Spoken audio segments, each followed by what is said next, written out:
Merci, Monsieur le Président. Monsieur le Premier ministre, à ce jour, près de 80 000 personnes ont été contaminées par le coronavirus dans le monde.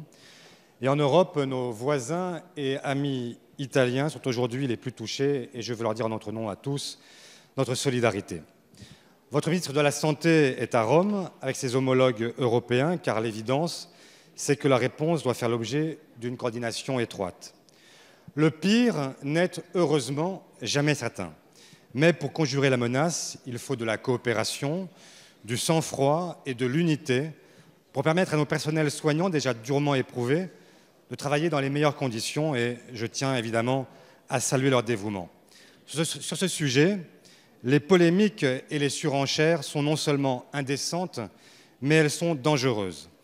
Il n'est pas nécessaire d'ajouter à la crise un climat de psychose. C'est pourquoi je vous demande, Monsieur le Premier ministre, de faire toute la transparence sur la gestion de cette épidémie. C'est la condition pour créer un climat de confiance, climat qui permette la mobilisation de tous et la stigmatisation d'aucuns. Les manifestations d'hostilité envers nos compatriotes d'origine asiatique sont, à cet égard, aussi irrationnelles qu'inadmissibles.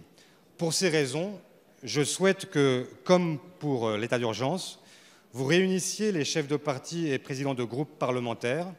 Je suggère également que l'ensemble des élus, notamment nos maires de métropole et d'outre-mer, soient étroitement associés aux plans qui vont être développés. Ce sont eux qui sont d'ores et déjà interpellés très directement sur le terrain. Monsieur le Premier ministre, dans ce combat-là, personne ne saurait manquer. Merci, cher collègue. La parole est à Monsieur le Premier ministre. Monsieur le Président, Mesdames et Messieurs les députés, Monsieur le député Olivier Faure, la priorité unique et absolue du gouvernement, vous vous en doutez bien, c'est de protéger nos concitoyens contre le risque, et le risque sérieux d'une épidémie de ce coronavirus apparu en Chine et dont tout indique qu'il est en train de se transmettre un peu partout dans le monde et que nous nous trouvons dans une situation qui pourrait se traduire par une épidémie mondiale. Ce n'est pas moi qui le dis, monsieur le député, c'est l'OMS. Quelques mots pour répondre aux interrogations que vous formulez. D'abord, comme vous l'avez indiqué, rappeler que le ministre des Solidarités et de la Santé, Olivier Véran, est aujourd'hui à Rome, où il rencontre ses homologues, et notamment les homologues en matière de santé qui sont frontaliers de l'Italie. Il apparaît de façon évidente que la coordination au niveau européen est indispensable pour faire face à la crise. Et j'observe, monsieur le député, que la France a été le premier pays de l'Union européenne à souhaiter qu'une coordination européenne s'effectue. On est un petit peu à côté des compétences traditionnelles de l'Union européenne, mais on voit bien que s'agissant de la libre circulation des personnes et s'agissant de la coordination des actions, il est indispensable de pouvoir se parler et prendre des décisions en commun. C'est ce qu'a fait la France dès le début de l'épidémie et en avance sur ses partenaires. Et je me réjouis qu'Olivier Véran soit aujourd'hui à Rome pour pouvoir avancer en la matière. Vous indiquez à juste titre que ce risque d'épidémie impose une coordination parfaite et une information transparente. C'est ce que nous faisons. Et vous savez, monsieur le député, que tous les jours, un point presse est tenu au ministère des Solidarités et de la Santé, soit par le directeur général en charge du sujet, soit par et ensuite le ministre, qui expose de la façon la plus précise possible les faits, les incertitudes, car je pense qu'il est aussi important de dire ce que nous ne savons pas que ce que nous savons, et les mesures que nous prenons.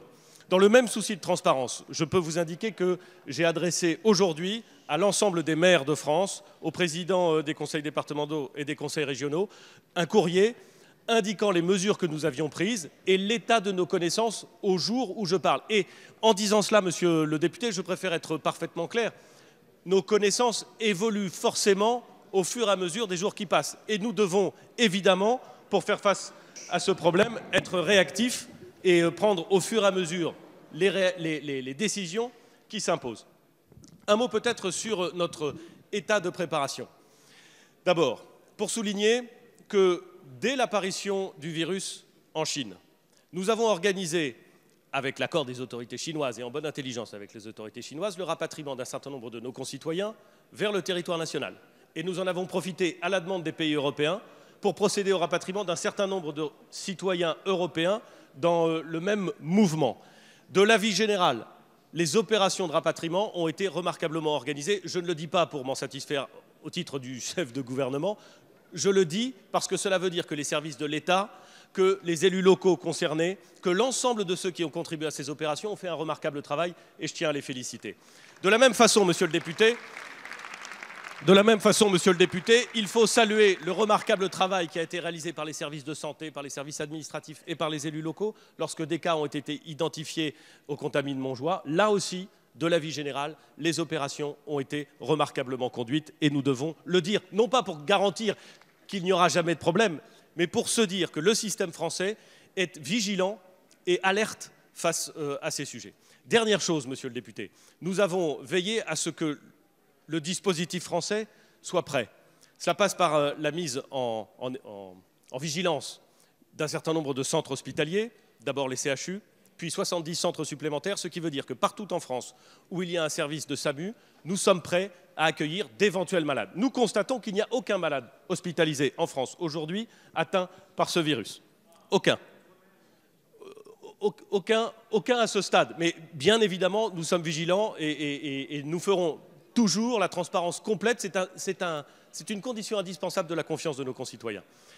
Vous me demandez, j'en termine, pardon, je suis un peu long, mais je pense que le sujet mérite qu'on soit complet. Vous m'interrogez sur l'éventuelle réunion que nous pourrions organiser à Matignon avec les présidents des partis politiques et des groupes. J'y suis bien entendu disposé, dans le même esprit que le courrier que j'ai adressé à l'ensemble des maires, des présidents de conseils départementaux et des présidents de conseils régionaux. Je me tiens évidemment à la disposition pour organiser avec l'ensemble des présidents et des groupes, je pense que, monsieur le député, vous l'avez entendu, l'ensemble des présidents de partis politiques et des groupes parlementaires, une réunion pour dire très exactement où nous en sommes, en ayant conscience que la situation exigera des mesures au fur et à mesure que nous en saurons plus.